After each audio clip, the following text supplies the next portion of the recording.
మనకెవరైనా నచ్చలేదనుకోండి, మన కాంటాక్ట్‌లో ఉన్న వాళ్ళని బ్లాక్ జేసి పడేస్తాం. ముఖ్యంగా వాట్సాప్‌లో అయితే మనతో ఎవరైనా గొడవ పెట్టుకున్నా, మనకేదే రకంగా నచ్చకపోయినా ఇమ్మీడియేట్‌గా వాళ్ళని బ్లాక్ లిస్ట్‌లో పెట్టేస్తాం.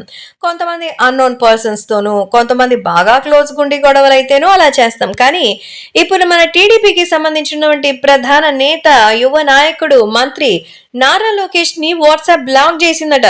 ఎంత ధైర్యం! ఎంత ధైర్యం! ఇంతకీ వాట్సాప్ మన లోకేష్‌ని ఎందుకు బ్లాక్ జేసింది? ప్రస్తుతం కూటమి కొలువు తీరినటువంటి నేపథ్యంలో సీఎంగా చంద్రబాబు, డిప్యూటీ సీఎంగా పవన్, నారా లోకేష్ అయితే మినిస్ట్రీగా అయితే ఫుల్ బిజీగా ఉన్నారు. కేబినెట్ లో ఎంతమంది ఉన్నా పవన్ తో పాటు లోకేష్ కి చెప్పుకుంటే సమస్యలు పరిష్కారం అవుతాయని చాలా మంది ముఖ్య నేతలుగా వాళ్ళిద్దరిని అనుకుంటున్నారు. సో వాళ్ళకి క్యూ కడుతున్నారట. నారా లోకేష్ ప్రజా దర్బార్ అయితే డిసైడ్ చేశారు. ప్రస్తుతం మంగళగిరి నియోజకవర్గంతో పాటు రాష్ట్ర వ్యాప్తంగా చాలా మంది నేరుగా లోకేష్ ని కలుస్తున్నారు. కొద్ది రోజుల క్రిందట అయితే ఐఐటి నీట్ ప్రవేశాల విషయంలో కొంతమంది దివ్యాంగ విద్యార్థులకు ఇబ్బందులు వచ్చాయి.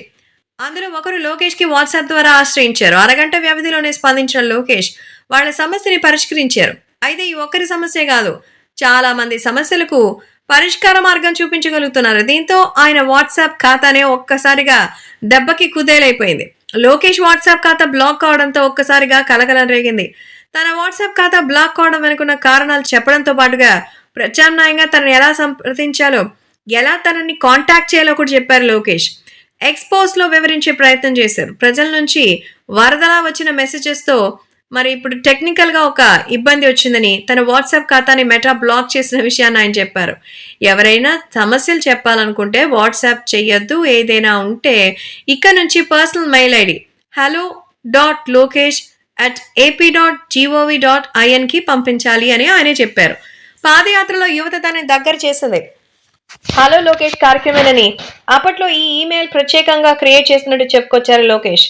తనని సంప్రదించాలనుకునే వాళ్ళు తమ పేరు, ఊరు, మొబైల్ నంబర్, మెయిల్ ఐడి, సమస్య, సహాయానికి సంబంధించి పూర్తి వివరాలు వినత పత్రాలతో పొందుపరిచి మెయిల్ చేయాలని లోకేష్ సూచించారు. టీడీపీ ఆవిర్భావం తర్వాత మంగళగిరిలో ఆ పార్టీ గెలిచింది 2 సార్లు మాత్రమే. అలాంటి క్లిష్టమైన నియోజకవర్గాన్ని ఎంచుకున్న లోకేష్ గత ఎన్నికల్లో ఓడిపోయారు. అప్పటి నుంచి ప్రజలతో మమేకమైన పనిచేశారు. ఈసారి కూడా లోకేష్ ని ఓడించాలని జగన్ చేయని ప్రయత్నం అంటూ లేదు. కానీ నియోజకవర్గ ప్రజలు ఏకపక్షంగా లోకేష్ కి మద్దతు తెలిపారు. అందుకే వారి రుణం తీర్చుకునేందుకు ప్రజా దర్బార్ నిర్వహిస్తున్నారు. మొత్తానికి ఒకే ఒక్కటిగా మారిపోయాడు మన లోకేష్.